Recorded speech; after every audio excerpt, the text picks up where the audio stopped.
Process जिसके result से गैमेटीज बनते हैं मेयोसिस कहलाती है। समटाइम्स इसे रिडक्शन डिवीजन के रूप में जाना भी जाता है।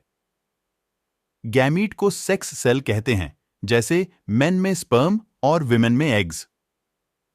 मेयोसिस में सेल्स डिवीजन 2 स्टेजेस में होता है, मायोसिस 1 और मायोसिस 2। मायोसिस 1 में 4 स्टेजेस होती हैं, प्रोफेज 1, मेटाफेज 1, एनाफेज 1 और टेलोफेज 1। इसके एडिशनल मायोसिस में 4 स्टेजेस और होते हैं, प्रोफेज 2, मेटाफेज 2, एनाफेज 2 और टेलोफेज 2। मेयोसिस 1। आइए अब मेयोसिस की फर्स्ट स्टेज पर ध्यान दें, जिसे मेयोसिस 1 प्रोफेज 1 के रूप में जाना जाता है। एक डिप्लॉयड सेल से स्टार्ट होकर इसके क्रोमैटिन में क्रोमोसोम्स के 2 सेट होते हैं। ईच पेरेंट इनहेरिट से मिला है। इस स्टेज के ड्यूरिंग डीएनए और क्रोमैटिन पहचाने जाने योग्य एक्स शेप के क्रोमोसोम्स में रेप्लिकेट और कंडेंस होते हैं और ईच क्रोमोसोम के इसके आइडेंटिकल सिस्टर क्रोमाइट सिनॉप्सिस नामक एक फैसिनेटिंग प्रोसेस में कॉरेस्पॉन्डिंग काउंटरपार्ट्स के साथ मिलकर 4 सिस्टर क्रोमाइट्स से बना एक टेट्राड बनाते हैं। रियल मैजिक अब क्रोमैटिड्स में एलएल स्वैप के सेगमेंट को क्रॉस करने से स्टार्ट होता है। इस ड्यूरिंग यह genetic exchange effect meiosis 1 progress के रूप में ब्रांड न्यू जीन कॉम्बिनेशन का क्रिएशन करता है। न्यूक्लियर मेम्ब्रेन वैनिश हो जाती है, स्पिंडल फाइबर इमर्ज होते हैं जो क्रोमोसोम्स के मूवमेंट को गाइड करते हैं। मेटाफेज 1 अलाइनमेंट का मोमेंट है, जहां homologous chromosomes cell equatorial line पर अलाइंड होते हैं। फिर आता है एनाफेज 1 और spindle fibre diligently.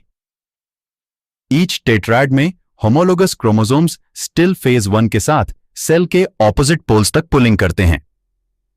Each homologous chromosome से एक क्रोमोसोम्स सेपरेट पोल्स पर पोजीशन लेता है। हाउएवर वे अभी भी सिस्टर क्रोमाइट्स के रूप में बने हुए हैं।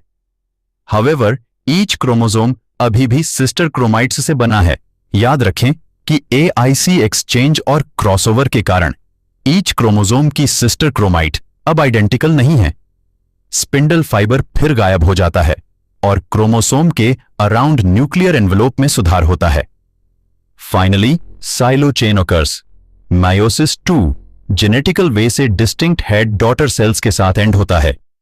ईच हेड सेल में केवल एक क्रोमोसोम होता है, जिसमें क्रोमोसोम सिस्टर क्रोमाइट होते हैं। दोनों सेल्स अब अगले फेज में एंट्री करते हैं। हाउएवर मायोसिस के ऑपोजिट डीएनए तब तक रेप्लिकेट नहीं होता जब तक कि मायोसिस 2 स्टार्ट ना हो जाए।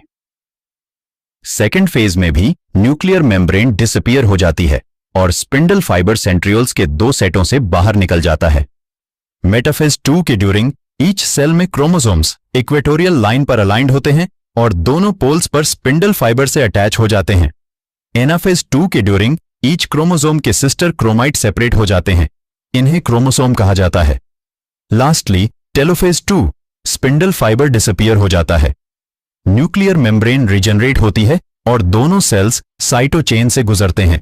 मेयोसिस के 2 एंड्स 4 जेनेटिकल वे से डिस्टिंक्ट हेड डॉटर सेल्स के साथ होते हैं, जिनमें से ईच में क्रोमोसोम्स का केवल एक सेट होता है।